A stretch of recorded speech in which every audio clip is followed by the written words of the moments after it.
Hello, good morning, नमस्कार, राधे राधे, जय श्री कृष्णा मेरे प्यारे साथियों। आप सभी का आपके अपने YouTube channel B S politics में एक बार मैं फिर से हार्दिक स्वागत करता हूं। मेरे प्यारे साथियों, रीट मेंस एग्जाम आपका आने वाला है।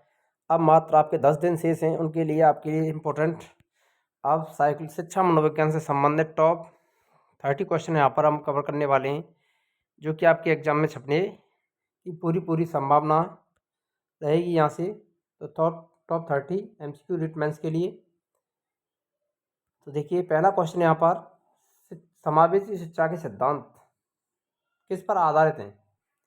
सामाजिक संतुलन पर, समता एवं समान अवसर पर, सामाजिक अस्तित्व और वैश्वीकरण पर, विश्व बंधुता पर। समावेशी शिक्षा के सिद्धांत किस पर आधारित हैं? आपको यहाँ पर ऑप्शन कमेंट में बताना है कौन सा ऑप्शन यहाँ पर राइट रहेगा, A, B, C या D। जल्दी से कमेंट करके आंसर दीजिए।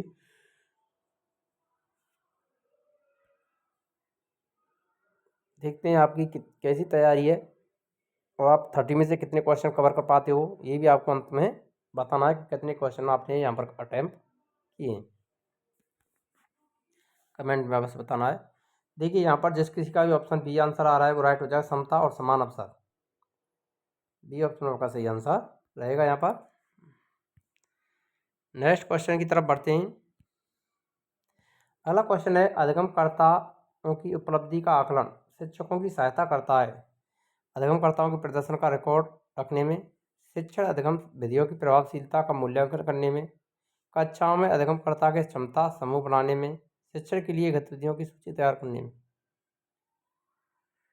जल्दी से जल्दी कमेंट कीजिए, करेक्ट आंसर यहाँ पर कौन सा रहेगा। अधिगमकर्ताओं की उपलब्धि का आकलन शिक्षकों की सहायता करता है, किसमें सहायता करता है? तो यहाँ पर जिस किसी का भी ऑप्शन बी आ रहा है वो यहाँ पर राइट आंसर हो जाएगा। शिक्षण अधिगम विधियों की प्रभावशीलता का मूल्यांकन करने में मदद करता है, ये ऑप्शन आपका राइट आंसर रहेगा। नेक्स्ट क्वेश्चन है, ग्रेडिंग, कोडिंग, अंकन और क्रिएटिव संचय प्रणालियों के कुछ हरण परीक्षा के उत्तर पत्रों के मूल्यांकन की प्रक्रिया है। कक्षा के बच्चों की स्थिति का निरूपण और विधि है। आलेख पत्र रिपोर्ट कार्ड में अकादमिक प्रगति को दर्शाने, अधिगमकर्ताओं की उपलब्धि के आकलन की गणन विधि है। जल्दी से कमेंट करना है। ग्रेडिंग, कोडिंग, अंकन और क्रिएटिव संचय प्रणालियों के कुछ हरण क्या है? जल्दी से कमेंट कीजिए। L1 और L2 दोनों ही परीक्षाओं के लिए ये क्लास इंपॉर्टेंट रहने वाली है आपकी।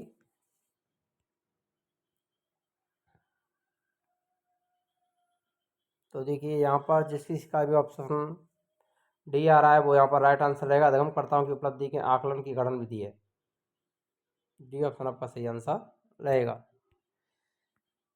नेक्स्ट क्वेश्चन है, पुरुष और महिला की भूमिकाओं का निर्धारण समाज करता है, बताता है कि यह कथन लैंगिकता एक अंतर्निहित अंतर्निहित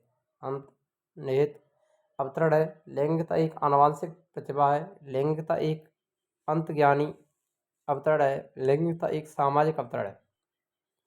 पुरुष और महिला की भूमिका को निर्धारण समाज करता है, बताता है कि यह कथन। जल्दी से कमेंट कीजिए। लैंगिकता एवं समाज की सामाजिक अवतरण, ऑप्शन डी आपका सही आंसर रहेगा यहाँ पर। अगला क्वेश्चन देखते हैं। दिव्या अक्सर निर्देशित कार्यों को छोटे छोटे हिस्सों में विभाजित कर आसान बना लेती है, वह उपयोग करती है। दिव्या जितने भी छोटे कार्य हैं उनको निर्देशित कार्यों को छोटे छोटे हिस्सों में बांटती है और उनको आसान बना लेती है। यह उपयोग करती है कम करने की विधि का, द्वितीयक वितरण विधि का, उपलक्ष्य विश्लेषण विधि का, क्रियात्मक जड़ता नियामक विधि का। कमेंट में आंसर दीजिए जल्दी से जल्दी। यहाँ पर राइट आंसर कौन सा होने वाला है? दिव्या निर्देशित कार्यों को छोटे छोटे हिस्सों में विभाजित कर आसान बना लेती है, यह उपयोग करती है। किस विधि का उपयोग करती है यहाँ पर?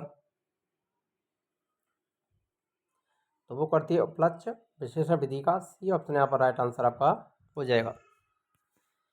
अगला क्वेश्चन आता है, अपने अनुभवों और लक्षणों के आधार पर उपकरणों में खराबी के कारण की परिकल्पना का परीक्षण कर रवि उपकरणों की मरम्मत करता है, वह उपयोग करता है। अंतर्दृष्टि का, कलन विधि का, मानसिक दृढ़ता का, अनुमानी विधि का।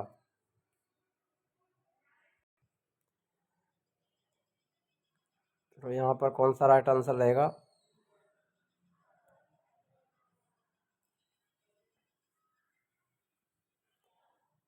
तो वो रहेगा यहाँ पर डी ऑप्शन, अनुमानी विधि का।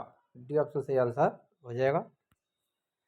नेक्स्ट है, जब सोचने की प्रक्रिया किसी भाषा द्वारा प्रभावित होती है तो ऐसी स्थिति को क्या कहते हैं? संस्कृति प्रभावित कहते हैं, भाषा निर्धारित कहते हैं, संज्ञानात्मक पक्ष कहते हैं, सामाजिक भाषाई उद्धृत कहते हैं।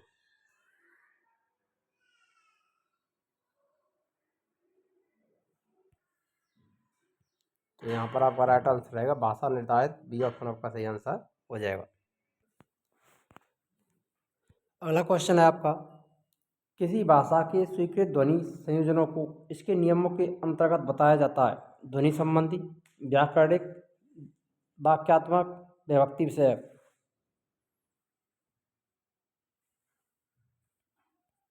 तो यहाँ पर राइट आंसर रहेगा ध्वनि संबंधी, ये ऑप्शन सही आंसर हो जाएगा।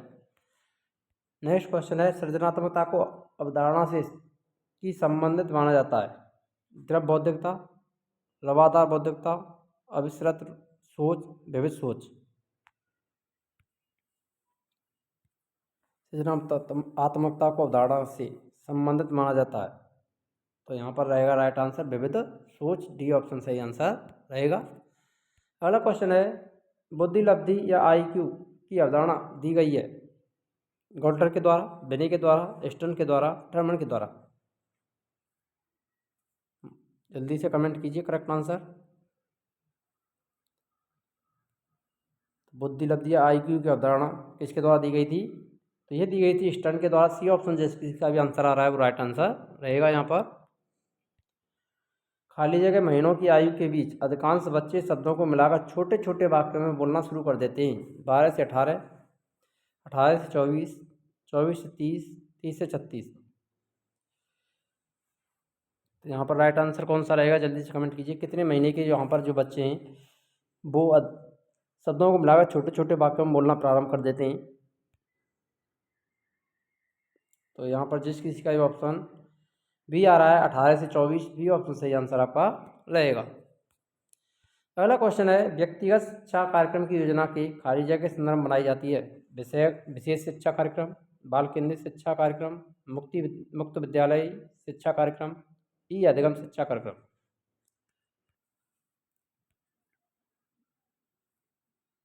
तो यहाँ पर राइट आंसर रहेगा बाल केंद्रित शिक्षा कार्यक्रम, बी ऑप्शन सही आंसर हो जाएगा। नेक्स्ट क्वेश्चन है, किसी वस्तु के स्थायित्व की अवधारणा प्याजे के विकास के प्राप्त हो जाती है? कौन से चरण प्राप्त होती है? संविधिगामक में, पूर्व प्रचालन में, मूर्त प्रचालन में, औपचारिक प्रचालन में। किसी वस्तु के स्थायित्व की अवधारणा प्याजे के विकास के किस चरण में प्राप्त हो जाती है?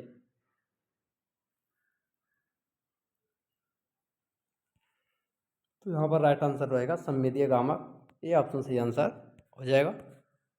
नेक्स्ट है, जब आप एक शिक्षक समूह से जुड़ जाते हैं और अपने समूह के अन्य लोगों की तरह ही पोशाक धारण करने लगते हैं तो आप प्रदर्शन कर रहे होते हैं? समूह की पहचान का, समूह आज्ञाकारिता का, समूह निर्देश अनुपालना का, समूह की अनुरूपता का।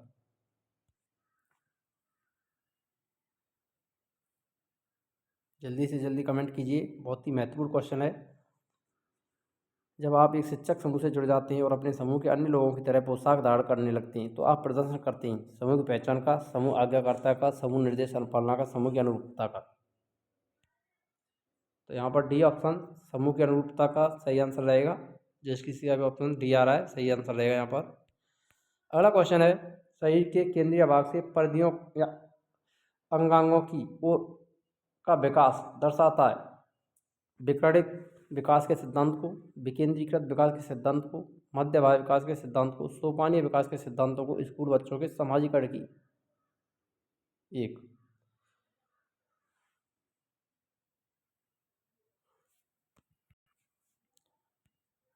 तो यहाँ पर जिसकी क्या ऑप्शन सी आ रहा है मध्यभाग विकास के सिद्धांत को, सी ऑप्शन सही आंसर रहेगा। अगला क्वेश्चन है, अनुकूलन के द्वारा सीखना खाली जगह के द्वारा सीखना है? संज्ञान, साचर, अवलोकन, मॉडलिंग। अनुकूलन के द्वारा सीखना खाली जगह के द्वारा सीखना है?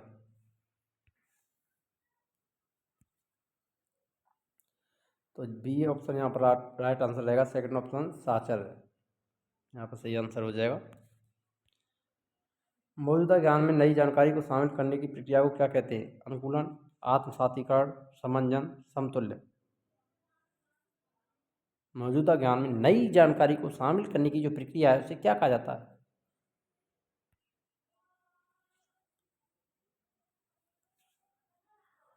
तो ये जिस किसी आप ऑप्शन सेकंड आ रहा है, आत्मसातीकरण, सही हो जाएगा, यहाँ पर करेक्ट आंसर रहेगा, आत्मसातीकरण कहा जाता है। मौजूदा ज्ञान में नई जानकारी को जब शामिल करते हैं तो उस प्रक्रिया को आत्मसातीकरण कहते हैं।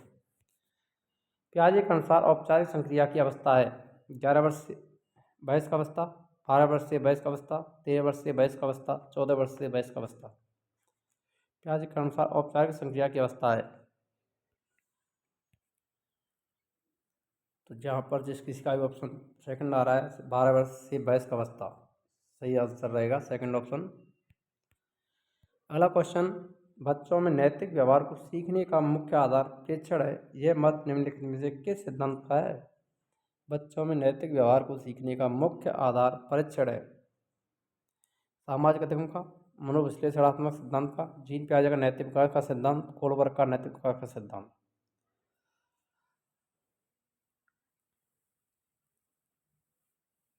करेक्ट आंसर जल्दी से जल्दी कमेंट कीजिए। बच्चों में नैतिक व्यवहार को सीखने का मुख्य आधार प्रेक्षण है, यह मत निम्न से किस सिद्धांत का है?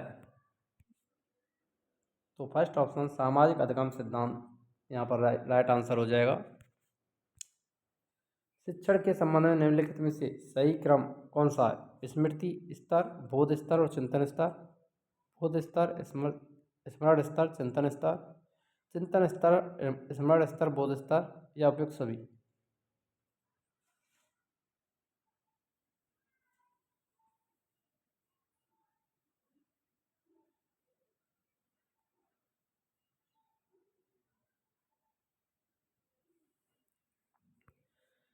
यहाँ पर जिसकी ऑप्शन फर्स्ट आ रहा है स्मृति स्तर, उसके बाद बोध स्तर और चिंतन स्तर, फर्स्ट ऑप्शन सही आंसर रहेगा। अगला क्वेश्चन है, किशोर अधिगमकर्ता ने संदेहों के आधार पर मैग्निकुल ने कितनी मूल प्रवृत्तियां बताई हैं? 12, 13, 14 या 15?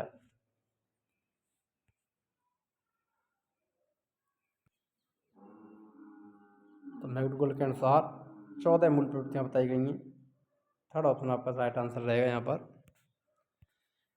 अनुभव और प्रशिक्षण द्वारा व्यवहार में परिवर्तन लाना ही अधिगम है, यह कथन किसका है? गेट्स का, क्रू एंड क्रू का, गिलफोर्ड का, पील का। अनुभव और प्रशिक्षण द्वारा व्यवहार में परिवर्तन लाना ही अधिगम है, अनुभव और प्रशिक्षण द्वारा व्यवहार में परिवर्तन लाना अधिगम है, ये कथन किसका है मेरे प्यारे साथियों? तो ये कथन है आपका गेट्स का। गेट्स ने कहा है अनुभव और प्रशिक्षण द्वारा व्यवहार में परिवर्तन लाना ही अधिगम कहलाता है, फर्स्ट ऑप्शन सही आंसर रहेगा यहाँ पर। अगला क्वेश्चन है, सीखना विकास की प्रक्रिया है, यह कथन किसका है? सीखना विकास की प्रक्रिया है, ये किसने कहा है? थॉर्नडाइक ने, हिलगार्ड ने, वुडवर्थ ने, या गेट्स ने?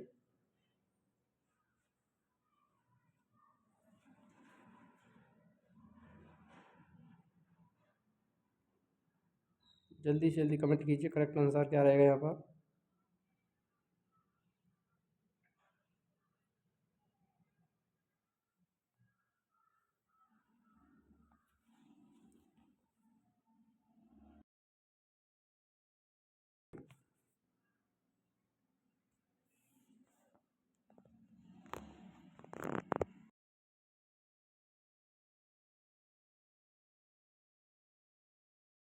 सबसे